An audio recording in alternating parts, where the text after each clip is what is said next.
అప్పుల బాధలు వెంటాడుతున్నాయా? అయితే 6 జేవిఆర్ వారి జాతిరత్నాలు ధరించండి. నమస్తే, వెల్కమ్ టు మనం టీవీ. ప్రస్తుతం నాతో పాటు స్టూడియోలో ఉన్నారు ప్రముఖ రాజకీయ విశ్లేషకులు డాక్టర్ భరతరెడ్డి గారు. వారితో మాట్లాడదాం. భరతరెడ్డి గారు నమస్కారం సార్. నమస్తే. భరతరెడ్డి గారు, ఇవాళ సుప్రీంకోర్టు ఒక ల్యాండ్ మార్క్ తీర్పు ఇచ్చిందని చెప్తున్నారు. పార్టీ మారిన ఎమ్మెల్యేలకి అనర్హత వేటు వేసే పిటిషన్కి సంబంధించి వాదనలన్నీ కూడా ముగిసాయి. తీర్పు రిజర్వ్లో ఉంది. ఏం వస్తుందా, సుప్రీంకోర్టు ఏం చెప్తుందా అని చెప్పి అందరూ ఉత్కంఠగా ఎదురు చేశారు. చాలా స్పష్టంగా స్పీకర్ గారు 3 నెలల్లోగా నిర్ణయం తీసుకోవాల్సిందే అని ఒక ఆదేశం జారీ చేశారు. ఇంకొక ముఖ్యమైన విషయం ఏంటంటే, ఇలాంటివి మేము జోక్యం చేసుకునేదంటే దానికంటే కూడా పార్లమెంటే ఒక చట్టం తీసుకురావాలి. పార్టీని మారే ఎమ్మెల్యేల విషయంలో ఎట్లా ఉండాలనేది ఒక చట్టం ఉంటే బాగుంటుందని కూడా ఒక సూచన చేసిన పరిస్థితి ఉంది. ఈ సుప్రీం తీర్పుని ఏ విధంగా చూస్తున్నారు మీరు?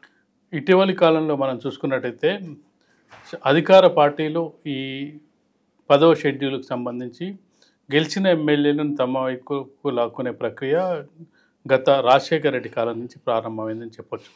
తెలుగు రాష్ట్రాల్లో మనం చూసుకున్నట్టయితే 2004లో బీఆర్ఎస్ నుంచి గెలిచిన ఎమ్మెల్యేలను పార్టీలో చేర్చుకోకపోయినా అనుబంధ సభ్యులుగా కొనసాగించడం జరిగింది. రాజశేఖర రెడ్డి హయాంలో తెలంగాణ ఉద్యమం ఊపు మీద ఉన్న సందర్భంలో తెలంగాణ నుంచి 26 మంది అప్పుడే ఎమ్మెల్యేలు గెలవడం జరిగింది. కాంగ్రెస్ పార్టీతో పొత్తులో భాగంగా ఆ సమయంలో ఇద్దరు కలిసి పోటీ చేసినప్పటికీ కాంగ్రెస్ పార్టీతో విభేదించిన కేసీఆర్ కాంగ్రెస్ పార్టీ మీద తిరుగుబాటు చేయడం జరిగింది. కరీంనగర్ ఎన్నికల్లో భారీ మెజారిటీతో గెలిచిన సందర్భంగా కాంగ్రెస్ పార్టీ ఏదో ఒకటి వీళ్ళని దెబ్బతీయాలనే ఉద్దేశంతో 10 మంది ఎమ్మెల్యేలను తమ వైపు లాక్కోవడం జరిగింది. వాళ్ళు అఫీషియల్గా కాంగ్రెస్ పార్టీలో చేరకపోయినప్పటికీ అనుబంధ సభ్యులుగా కొనసాగింది. అప్పుడే పార్టీ ఫిరాయింపులకు సంబంధించి మనం చూసుకున్నట్టయితే రాజీవ్ గాంధీ ప్రధాని అయిన సమయంలోనే పార్టీ ఫిరాయింపుల నిరోధక చట్టాన్ని తీసుకురావడం జరిగింది.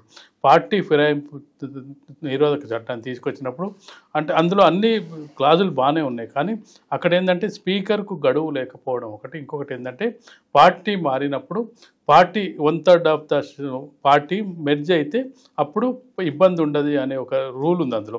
ఆ రూల్ను ఆధారంగా చేసుకొని కేసీఆర్ గత అసెంబ్లీకి సంబంధించిన 2 పర్యాయాలు ఏదైతే రాజశేఖర రెడ్డి చేశాడో అదే పని కేసీఆర్ ముఖ్యమంత్రి కాగానే కేసీఆర్ కూడా అదే పని చేయడు. తాను నష్టపోయినప్పటికీ గతంలో టీఆర్ఎస్ ఎమ్మెల్యేలను లాస్ అయినప్పటికీ మళ్ళీ తానేం చేశాడు, గెలవగానే బీఎస్పీ నుంచి గెలిచిన 2 ఎమ్మెల్యేలను లాక్కోవడం జరిగింది. టీడీపీ నుంచి గెలిచిన 15 ఎమ్మెల్యేలో శ్రీనివాస్ యాదవ్కు మంత్రి పదవి ఇచ్చి 2004 నుంచి 2009 దాకా ఫిరాయింపులకు ప్రోత్సహించడం జరిగింది. ఇక టీడీపీని, వైసీపీని, వైసీపీ కూడా అప్పుడు 5 ఎమ్మెల్యేలు గెలవడం జరిగింది 2014 సందర్భంగా. అది ఖాళీ అయిన తర్వాత 2019లో చూసుకున్నట్టయితే అప్పుడు కాంగ్రెస్ పార్టీకి చెందిన 21 మంది ఎమ్మెల్యేలు గెలిచినప్పటికీ అందులో కూడా 14 మందిని తీసుకోవడానికి కారణం ఏంటంటే 2/3 ఆఫ్ ద మెజారిటీ వచ్చినట్టయితే విలీనం అవుతుంది. యాక్చువల్గా అది చట్టబద్ధత కాదు, ఒక్క ఎమ్మెల్యేలే విలీనం అయితే కాదు, పార్టీ మొత్తం 2/3 స్ప్లిట్ అయినట్టయితేనే అది విలీనానికి కింద వస్తుంది. కానీ చట్టంలోని కొన్ని లొసుకులను ఆధారంగా చేసుకొని తీసుకోవడం జరిగింది. దీని మీద ఎప్పటి నుంచో చర్చ జరుగుతుంది. గతంలో ఇదే విషయాన్ని కాంగ్రెస్ పార్టీ బాధను అనుభవించింది. కాంగ్రెస్ పార్టీ కూడా ఈ పెయిన్ అనుభవించింది, తమ ఎమ్మెల్యేలను లాక్కున్న పెయిన్ అనుభవించింది. రాహుల్ గాంధీ స్వయంగా చెప్పడం జరిగింది, మా పార్టీ అధికారంలోకి వస్తే మేము ఫిరాయింపులకు ప్రోత్సహించాం, మేము ఒక చట్టం తెస్తామని. అదే కాంగ్రెస్ పార్టీ మళ్ళీ అదే పని చేయడం మనం ఇక్కడ గమనించిన. ఇప్పుడు ఈ 10 మంది ఎమ్మెల్యేలు కాంగ్రెస్ కండుగా కప్పుకొని కాంగ్రెస్ సమావేశాల్లో పాల్గొంటున్నారా? కొంతమంది పాల్గొంటున్నారు, కొంతమంది తెలివిగా ఏం చేస్తున్నారంటే దాన్ని తప్పించుకునే ప్రయత్నం చేస్తున్నారు. ఎటొస్తుందో అని చెప్పి రేపు చట్టం ఒకవేళ సుప్రీంకోర్టు గతంలో మనం ఒకసారి చూసుకున్నట్టయితే ఈ బీఆర్ఎస్ ఎమ్మెల్యేల పరిస్థితి అంటే అప్పుడు సురేష్ రెడ్డి స్పీకర్గా ఉండే టీఆర్ఎస్ వాళ్ళు ఫిరాయించినప్పుడు సురేష్ రెడ్డి ఏం చేశాడంటే చివరిదాకా ఈ కంప్లైంట్ టీఆర్ఎస్ వాళ్ళు ఇట్లా పార్టీ ఫిరాయింపులు చేశారని చెప్పిన సందర్భంలో ఇంకొక 1-2 నెలలు ఎలక్షన్ ఉన్నది అన్న సందర్భంగా దాన్ని వాళ్ళకు అనర్హత వేయడం అంటే చివరిదాకా తీసుకొచ్చి అనర్హత అంటే తను స్పీకర్గా నేను నా పదవి మీద బాధ్యత పూర్తి చేశాను, కానీ ఎప్పుడు చేశాడు దానికి పరిమితి లేకపోవడం, స్పీకర్కు పరిమితి లేకపోవడం వల్ల చివరిలో చేయడం జరిగింది. కానీ బీఆర్ఎస్ టైంలో ఆ పని కూడా చేయలేదు. ఎవరైతే పోచారం శ్రీనివాసరెడ్డి స్పీకర్గా ఉన్నాడు ఆయన కూడా ఆ పని చేయలేకపోయింది. అంతకుముందు మధుసూదన్ అన్నాచారి స్పీకర్గా ఉన్నారు, వాళ్ళు కూడా ఆ పని చేయలేకపోయారు. కానీ అది అట్లా వదిలేయడం జరిగింది. కానీ ఇది ఎప్పటి నుంచో చర్చ జరుగుతుంది. పార్టీ ఫిరాయింపులకు సంబంధించి ప్రభుత్వాలే కూలిన సందర్భాన్ని మనం చూడొచ్చు. మధ్యప్రదేశ్లో కానీ ఒక ఆరోపణ బీజేపీ అలాగే చేసింది, కర్ణాటకలో బీజేపీ పార్టీ అయితే వాళ్ళు చేసింది ఏంటంటే పార్టీ ఫిరాయింపించుకొని పార్టీలో డైరెక్ట్ చేర్చుకోకుండా వాళ్ళతో రాజీనామా చేయించి వాళ్ళని మళ్ళీ బై ఎలక్షన్లో నిలిపెట్టి చేయించడం జరిగింది. బీజేపీ ఒక పాలసీ ప్రకారం ఏంటంటే వాళ్ళ పార్టీ తరఫున టికెట్లు ఇవ్వడం జరిగింది. మన తెలుగు రాష్ట్రాల్లో పరిస్థితి ఉన్నారు. తెలుగు రాష్ట్రాల్లో వాళ్ళ పార్టీ గెలిచినప్పటికీ మనం బీఆర్ఎస్ మొదటిసారి వచ్చిన టీఆర్ఎస్ మొదటిసారి వచ్చిన సందర్భంలో శ్రీనివాస్ యాదవ్ టెక్నికల్గా చూస్తే టీడీపీ పార్టీ, మంత్రి చూస్తే టీఆర్ఎస్ గవర్నమెంట్ లాగా, అది కోయలేషన్ గవర్నమెంట్ లాగా మారిపోయింది. బీఆర్ఎస్ టీడీపీ కోయలేషన్ లాగా మారిపోయింది. అలాంటి సందర్భంలో కూడా ఎలాంటి నిర్ణయం తీసుకోలేదు. కానీ ఇప్పుడు సుప్రీంకోర్టు చాలా రోజుల తర్వాత దాని మీద ఒక సమీక్ష, అంటే చాలా వాదనల తర్వాత 3 నెలలు, మనం ఇటీవల కాలంలో చూసుకుంటే రాష్ట్రపతికి గడువు విధించింది, గవర్నర్కి గడువు విధించింది. గవర్నర్ ఏమైనా బిల్లులు 3 నెలల లోపల క్లియర్ చేయకపోతే ఆటోమేటిక్గా పాస్ అయిపోతున్నట్టు అని చెప్పి తమిళనాడులో గవర్నర్ ఏదైతే ఆమోదించకపోతే ఆటోమేటిక్గా అన్ని ఒకే రోజు బిల్లులు పాస్ అయిన సందర్భాలు. రాష్ట్రపతి కూడా డెడ్ లైన్ విధించడంతో ఇప్పుడు కేంద్ర ప్రభుత్వం దాని మీద మళ్ళీ కోర్టు రివ్యూకి వెళ్ళడం జరిగింది.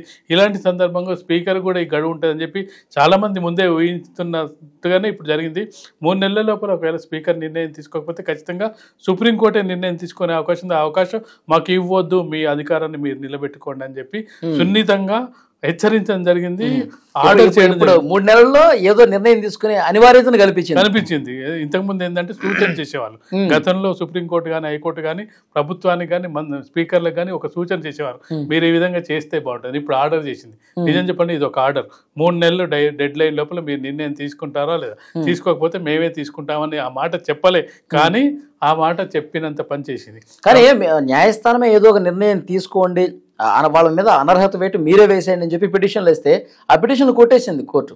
పిటిషన్ కొట్టేసింది, కానీ బీఆర్ఎస్ ఇచ్చిన వాటిని మాత్రం స్వీకరించింది. బీఆర్ఎస్ ఎవరి మీద అయితే కంప్లైంట్ చేసిందో వాటిని స్వీకరించింది. మీరే నిర్ణయం తీసుకోండి అంటే ఆ నిర్ణయం స్పీకర్ పట్ల ఇప్పటికి కూడా గౌరవ భావంతో మేము ఉన్నామని చెప్పాలి. ఇప్పుడు ఇక్కడ పైన ఏంటంటే స్పీకర్ గారు ఒక నిర్ణయం తీసుకోవాలి. 3 నెలలు 2 నెలలు తీసుకుంటారా, 2 నెలల 20 రోజులు తీసుకుంటారా, వాట్ ఎవర్ ఇట్ ఈస్, ఆయన నిర్ణయం తీసుకునేటప్పుడు ఏ విషయాలు పరిగణలో తీసుకుంటారు? ఖచ్చితంగా వీళ్ళు ఏదైతే కంప్లైంట్ చేసిరో మా పార్టీ మారిండు అనే దానికి సంబంధించిన రుజువులు స్పీకర్ చూపించాలి. స్పీకర్కి ఏ విధంగా ఇప్పుడు కొంతమంది టెక్నికల్గా దొరికినారు. Danam Nagender for example, Danam Nagender BRS నుంచి గెలిచిండు. బీఆర్ఎస్ నుంచి కండువా కప్పుకోవడం వేరు, కండువా కప్పుకుంటే కప్పుకోలేదని చెప్పొచ్చు. కానీ అతను కాంగ్రెస్ పార్టీ నుంచి బీఫామ్ నుంచి పోటీ చేసి సికింద్రాబాద్ నుంచి పోటీ చేసిండు. అది ఎలక్షన్ కమిషన్ దగ్గర నోటిఫై అయింది, దొరికిపోయాడు. అట్లా కడియన్స్ చేయాలి అంటే ఇట్లా దొరికే వాళ్ళకి సీరియస్ యాక్షన్ ఉంటుంది. దొరికని వాళ్ళు ఇప్పటికి కూడా కొంతమంది కండువా కప్పుకోకుండా సీఎంని మేము అభివృద్ధి పనులకు పోషణం కలిసినామని చెప్పేవాళ్ళు. ఇప్పుడు కాంగ్రెస్ పార్టీకి ఒక అడ్వాంటేజ్ ఏంటంటే 3 రంగుల జెండా. 3 రంగుల జెండా మీద హస్తం గుర్తుంటేనే అది కాంగ్రెస్ పార్టీ జెండా ఇది, లేకపోతే అది జాతీయ జెండా ఇది. అరకపూట గాంధీ చెప్పడం జరిగింది, నేను పార్టీ మారలేదు, నేను ఎందుకు మారినా, నేను దేవుని కండువా కప్పుకున్నా అని చెప్పడం జరిగింది. జాతీయ జెండా దేవుని కండువా కాబట్టి కప్పుకున్నా అంటే అలాంటి సందర్భంలో వాళ్ళ మీద ఒకవేళ స్పీకర్ వాళ్ళని వివరణ అడుగుతాడు, మీ మీద ఇట్లా నోటీస్ వచ్చింది, మీరు పార్టీ మారింది అని చెప్పి మీ మీద మాకు కంప్లైంట్ వచ్చిందంటే నేనేం మారలేదు అని చెప్పి వాళ్ళు ఎక్స్ప్లెనేషన్కి ఒకవేళ స్పీకరు అగ్రి అయ్యండి అనుకోండి, వాళ్ళ మీద వేటు పడే అవకాశం ఉంది. ఓ 3-4 మీద ఎవరైతే అంటే లీగల్గా ఇడికిరో అంటే సార్ ఇప్పుడు ప్రభుత్వానికి అనుకూలంగా మాట్లాడినా, ప్రభుత్వాన్ని పొగిడినట్టున్నా, లేదంటే కాంగ్రెస్ ఎమ్మెల్యేలు అసెంబ్లీలో ఎటువైపు కూర్చుంటున్నారు అటువైపు వెళ్ళి కూర్చున్నా, ఇవేమన్నా పరిగణలో తీసుకునే అవకాశం? ఖచ్చితంగా తీసుకుంటారు. అనుకూలంగా మాట్లాడితే తీసుకునే అవకాశం లేదు, ఇటువైపు కూర్చునే దాన్ని తీసుకుంటారు. కాంగ్రెస్ పార్టీ సమావేశాలకు అటెండ్ అయిన దాన్ని కూడా తీసుకునే అవకాశం ఉంటుంది. అంటే ఒక పార్టీ తరఫున గెలిచిన ఎమ్మెల్యే మరో పార్టీ సిఎల్పి సమావేశానికి అంటే లెజిస్లేటివ్ పార్టీ సమావేశానికి అసలు ఒకవేళ అటెండ్ అయితే వాళ్ళ మీద వేటు పడే అవకాశం ఉంటుంది. అసెంబ్లీ బెంచెస్ కూడా ఇంపార్టెంట్. కానీ మామూలుగా పొగిడితే ఏంటంటే ఒక పార్టీ నుంచి మరొక పార్టీలో ముఖ్యమంత్రి బాగా పనిచేస్తున్నారు, అది పోవడం వాటిని దాన్ని పెద్దగా కాదు. ముఖ్యంగా ఏంటంటే ఈ పార్టీ సమావేశాలకు హాజరవడం, ఈ అసెంబ్లీలో కూర్చోవడం, దానం నాగేందర్ లాగా ఇవి ఇరకడం, ఇట్లాంటి పరిస్థితి కొని స్పీకర్ ఖచ్చితంగా సుప్రీంకోర్టు ఆర్డర్ చేసింది కాబట్టి 10 మందిని కాకపోయినా ఒక 2-3 మీద అయితే వేటు వేసే అవకాశం అయితే ఖచ్చితంగా కనిపిస్తుంది. బీఆర్ఎస్ వాళ్ళు కూడా కోరుకునేది అందరి మీద వేటు వేయాలని కోరుకోవట్లేదు. వాళ్ళు కంప్లైంట్ ఇచ్చింది కూడా 3 మీదే కంప్లైంట్ ఇవ్వడం జరిగింది. దానికి కారణం ఏంటంటే వాళ్ళు అటు ఇటు ఉన్నారు, వస్తే మన వైపే వస్తారు. 3 చర్యలు తీసుకున్నారు అనుకోండి సార్, మిగతా 7కి లైట్ వాళ్ళు ఏమంటారు, మేము బీఆర్ఎస్ అని చెప్తారు. బీఆర్ఎస్ అని చెప్పి మళ్ళీ బీఆర్ఎస్ ఇప్పుడు ఇవాళ రేపు రాజకీయ నాయకులు ఏ విధంగా ఉంది, ఈ రోజు ఏ పార్టీ ఉంటో రేపు ఏ పార్టీలో తెలియని పరిస్థితి ఉంటుంది. కాబట్టి రేపు మన సీటు కిందకి నీళ్ళు వస్తున్నాయని చెప్తే కేసీఆర్ దగ్గర పోయి మేము ఏదో పొరపాటు అయింది, తప్పైంది, మనం అంత ఒకటే అంటే అయిపోయే పరిస్థితి ఉంటుంది. కాబట్టి ఖచ్చితంగా కూడా ఇప్పుడు స్పీకర్లను కూడా ఇప్పుడు ఒక శాసన వ్యవస్థకు అలాగే పార్లమెంటరీ వ్యవస్థకు ఒక ఇబ్బంది కూడా కలిగే ప్రమాదం ఉంది. ఎందుకంటే గతంలో చూసుకున్నట్టయితే సోమనాథ్ చటర్జీ స్పీకర్గా, లోక్సభ స్పీకర్గా ఉన్నప్పుడు మన ఆంధ్రప్రదేశ్కి సంబంధించిన ఈ జగన్నాథం ఒక 2-3 ఎంపీలు తెలుగుదేశం పార్టీలో ఉండి మన్మోహన్ సింగ్ ప్రభుత్వానికి అనుకూలంగా ఓటు వేయడం జరిగింది. అప్పుడు కమ్యూనిస్టులు మద్దతు ఉపసంహరించుకున్న తర్వాత ప్రభుత్వం పడిపోయే పరిస్థితులు అంటే కొంతమంది వీళ్ళను టీడీపీ వాళ్ళు ఓటు వేయడం జరిగింది. ఇమ్మీడియట్గా ఒక విత్ ఇన్ 1 వీక్లో స్పీకర్ సోమనాథ్ చటర్జీ వాళ్ళని సస్పెండ్ చేసింది, పార్టీని మన లోక్సభని సస్పెండ్ చేస్తే వాళ్ళు కోర్టుకు పోయారు. కోర్టుకు పోతే కోర్టు స్పీకర్కు ఇట్లా సస్పెండ్ చేశారంటే సోమనాథ్ చటర్జీ చెప్పిండు, నా సభ నా దగ్గర వాళ్ళు పార్టీ ఫిరాయించారు కాబట్టి నా వ్యవస్థలో నువ్వు జోక్యం చేసుకోవద్దని చెప్పి సుప్రీంకోర్టుకు తేల్చి చెప్పిండు సోమనాథ్ చటర్జీ. అంటే అప్పుడున్న సోమనాథ్ చటర్జీ కమ్యూనిస్టు నాయకుడు, ఆ విలువలు దాంతో కాబట్టి గట్టిగా మాట్లాడారు. ఇప్పుడున్న స్పీకర్లు అంటే ప్రభుత్వం ఏది చెప్తే అది వినే పరిస్థితిలో ఉంటారు కాబట్టి ఆ విధంగా చేసే పరిస్థితి లేదు. ప్రభుత్వం ఏ విధంగా మామూలుగా అసెంబ్లీలో మనం చూస్తున్నట్టయితే సీఎం ఏం సిగ్నల్స్ ఇస్తారు, సీఎం వైపు చూస్తుంటారు స్పీకర్లు. సీఎం కనుసన్నలో నడుస్తున్న సందర్భంగా ప్రభుత్వం నుంచి ఏ విధంగా డైరెక్షన్స్ వస్తే ఆ విధంగా చేసే అవకాశం ఉంటుంది. ఖచ్చితంగా ఇది ఒక మేజర్ తీర్పుగా చూడవచ్చు. ఈ తీర్పు దేశవ్యాప్తంగా కూడా అమలయ్యే అవకాశం ఉంది. మరొకటి మీరు చెప్పినట్టుగా దీన్ని చట్టం కూడా చేయండి అని చెప్పడం ద్వారా ఖచ్చితంగా కేంద్ర ప్రభుత్వానికి కూడా ఒక సూచన, హెచ్చరికో లేకపోతే డిమాండ్ చేయడం జరిగింది. ఇది చట్ట రూపం చేసే అవకాశం ఉందా సార్? ప్రత్యేక చట్టం ఏమన్నా? ప్రత్యేక చట్టం చేయాలంటే ప్రతి పార్టీ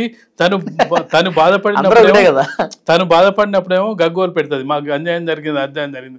వీళ్ళు మళ్ళీ అధికారంలోకి వచ్చినాక అదే పని చేస్తున్నారు. ఇప్పుడు మనం ఎగ్జాంపుల్స్ రాజశేఖర రెడ్డిని చూసుకున్నాం, కేసీఆర్ విపరీతంగా 4 పార్టీలను మింగేసిండు.